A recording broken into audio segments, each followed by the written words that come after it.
This is commentary on Workbook Lesson in the Course in Miracles, Lesson 183. I call upon God's name and on my own.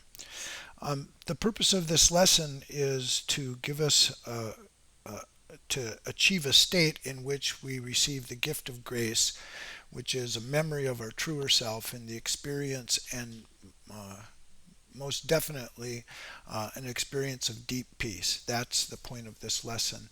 And the role that it plays in God's plan for salvation, of us learning how to forgive, is to recognize that the only place that we can forgive from is from this place of a truer self. It's the only place that we can overlook all of the problems that we see in the world, all of the needs that we have that seem to be unmet, all of the conflicts that we seem to have with the world and others. The only place that we can forgive all of that is within ourselves and from this truer self. And so this lesson is uh, geared towards an experience of that self and the peace that will come through it. There are very specific practice instructions in this lesson which you're urged to follow very carefully, and it's in those practice instructions that will give you that experience and peace in this lesson.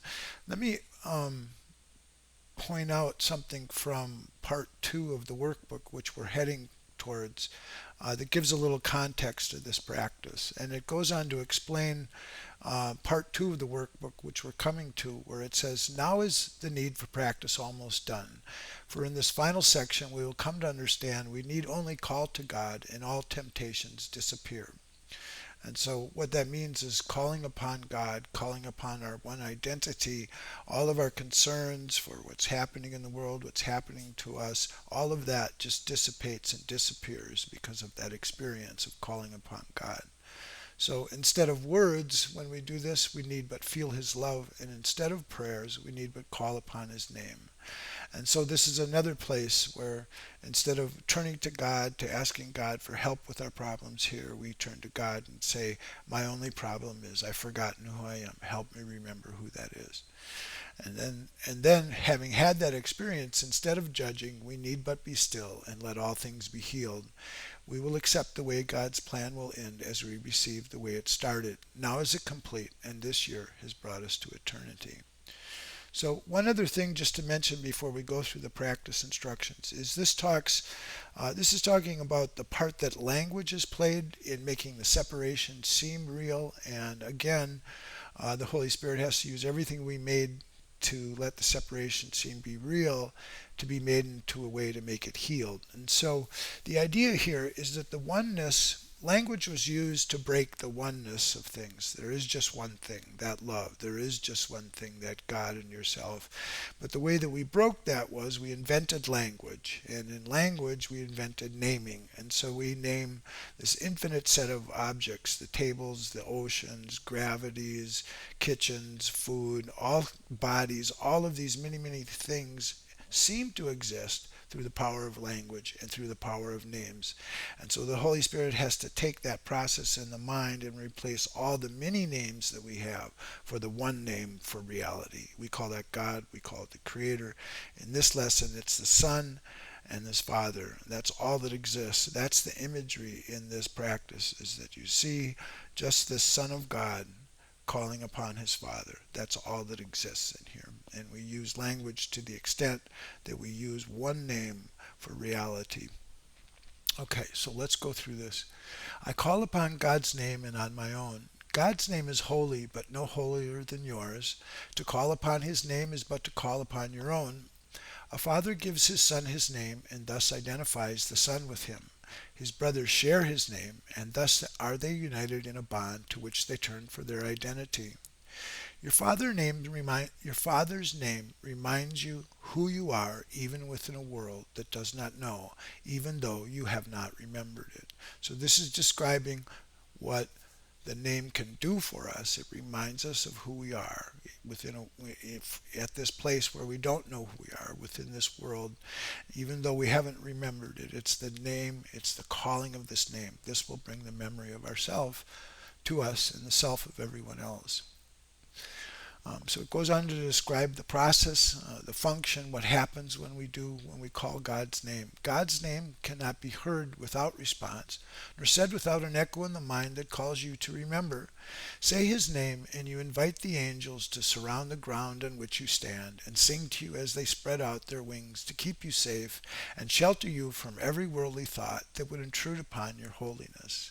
This is a beautiful imagery, and you can take it quite literally in the sense that angels in the chorus describe thoughts of right mindedness, thoughts of forgiveness, the thoughts that are truer, thoughts of love and kindness, all of those things.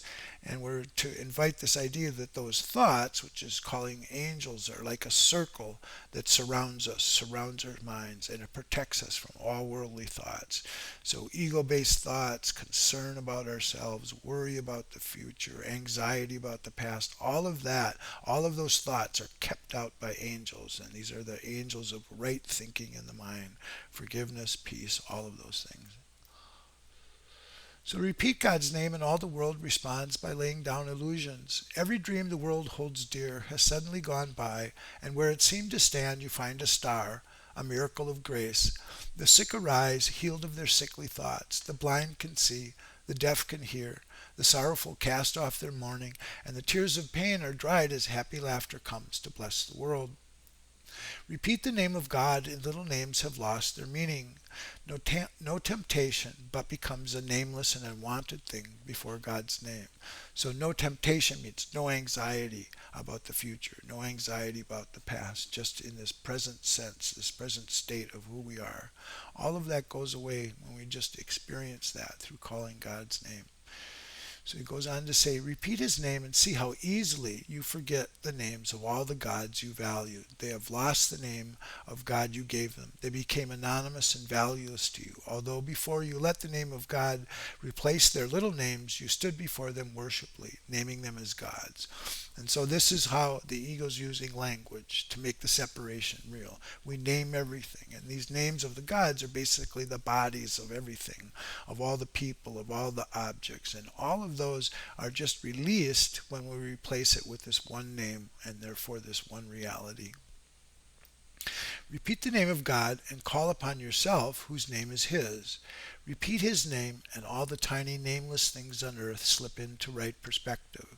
Those who call upon the name of God cannot mistake the nameless for the name, nor sin for grace, nor bodies for the Holy Son of God. And should you join a brother as you sit with him in silence and repeat God's name along with him within your quiet mind, you've established there an altar which reaches to God himself and to his Son. And so this is really clear about saying that in our relationships with the world and with the people in it, we can create a space in there when we see the true reality behind that, this one God and this one creation. That can be our experience in all of our relationships with others. Practice but this today. Repeat God's name slowly again and still again. So now here's the description of the practice that we want to take in this, in our longer practices, morning and evenings, when we stop once an hour and we remember this lesson, as we try and remember it as often as possible. When we're tempted to lose our peace, that's when we practice. So here's the practice. Repeat God's name slowly again and still again. Become oblivious to every name but his. Hear nothing else. Let all your thoughts become anchored on this. No other word we use except at the beginning when we say today's idea but once. Can you see how that reflects the oneness? There's one name. There's one thought. There's just one feeling. There's just one thing. That's how we here will have the memory of this self, by this experience of oneness, one name, one thought, and nothing else. Let nothing else come.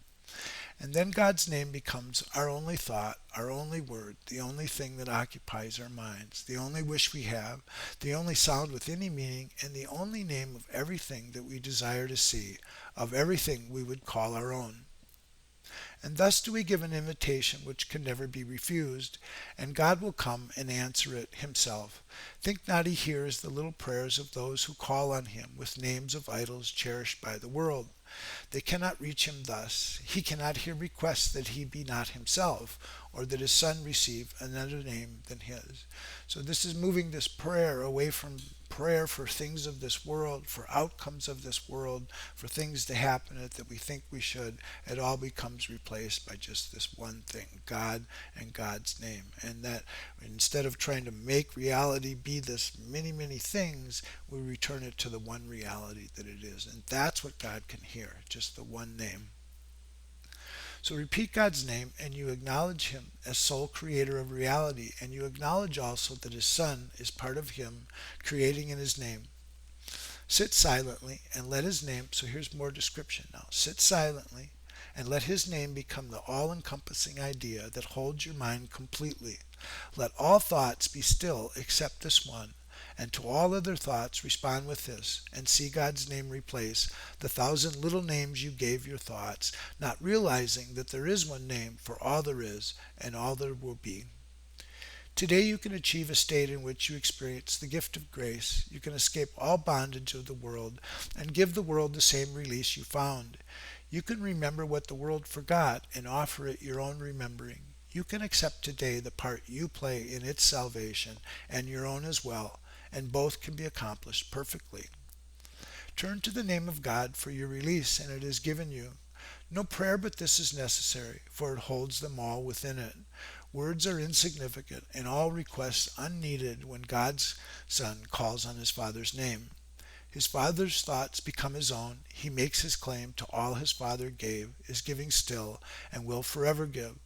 He calls on him to let all things he thought he made be nameless now, and in their place the holy name of God becomes his judgment of their worthlessness. All little things are silent, little sounds are soundless now. The little things of earth have disappeared. The universe consists of nothing but the Son of God, who calls upon his Father, and his Father's voice gives answer in his Father's holy name.